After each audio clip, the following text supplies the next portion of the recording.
Hey, Clayton, how you doing? Quick question.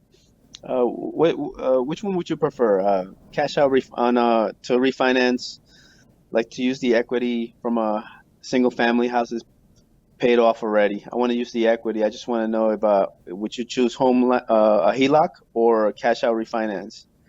I already did a cash out last time, and it was pretty nice receiving all that, cash on, and on a check. But in this case, I've been getting a lot of lenders trying to reject because the house that I'm trying to do refinance on, it's about maybe worth like 60,000.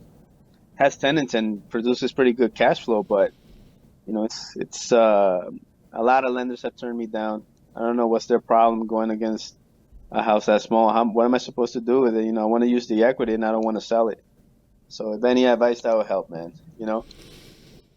Hey, thanks, Frank. Thanks for the question. And so it seems like you already have some experience with the cash out refinance. Now, for those of you that are new to this game, there are really two different products that Frank has an option to utilize here. One, of course, is the cash out refinance, which is the bank will give him a check in the amount of, he used the example of 60,000. So they will cut him a check for the equity in the house and for a certain amount.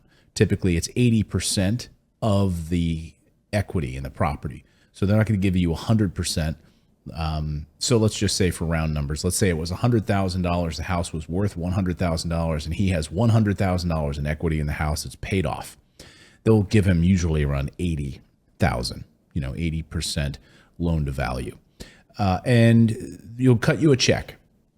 You get the one lump sum check on that day. And that's when the clock starts ticking. So that's when the clock and the interest and all of that starts ticking on that day. A home equity line of credit, you start with $0. They extend a line of credit to you on that 80,000, and you can use it whenever you want. Typically, that home equity line of credit lasts 10 years. You usually get a debit card that you can even use almost like a credit card if you want. Sometimes, I don't know if people still use checks, but traditionally they'll give you a book of checks in the United States. The rest of the world doesn't use checks at all. So the United States still clinging to the old system.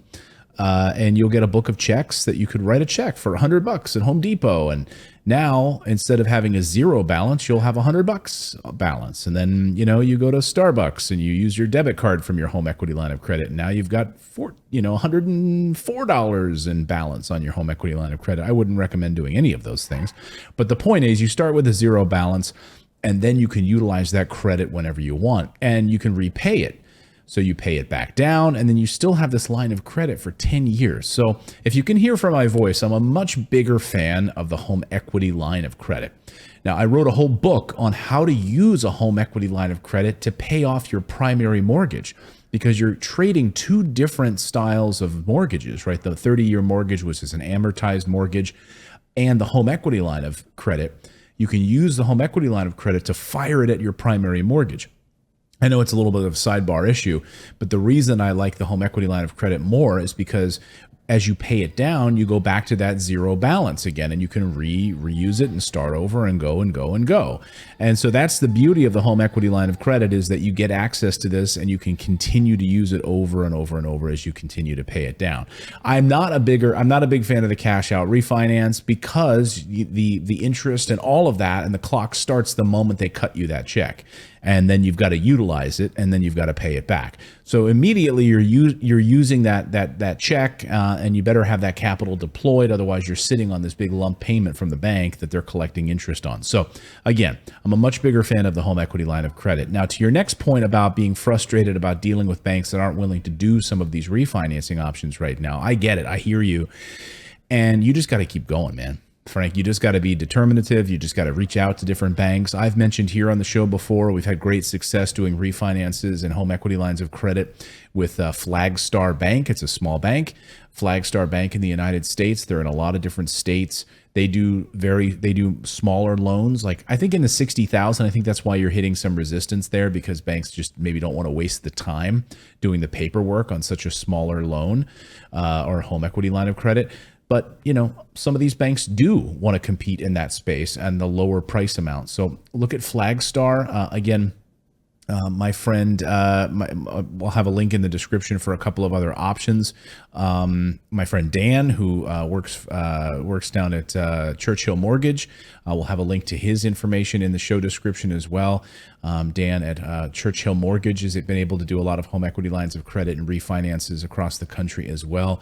Again, I'm not affiliated with any of them. I don't make any money off of any of them. I'm just recommending them because I've had experience using them in the past. So good luck to you, Frank. I hope that was helpful. Again, I'm not telling you which of these vehicles to choose. I'm just giving you my own personal opinion on them. I prefer the home equity line of credit because of the reusability of it for many, many years to come. Okay, thanks for that question, Frank. So if you have any voicemail questions you'd like to leave, just go to our website, go to morrisinvest.com and click on the little microphone button there to leave us a 30-second voicemail message, and we will be happy to answer them here on the show. So now, at the very least, go out there, take action, become a real estate investor. I believe it's the #1 way to build wealth. We'll see you next time, everyone.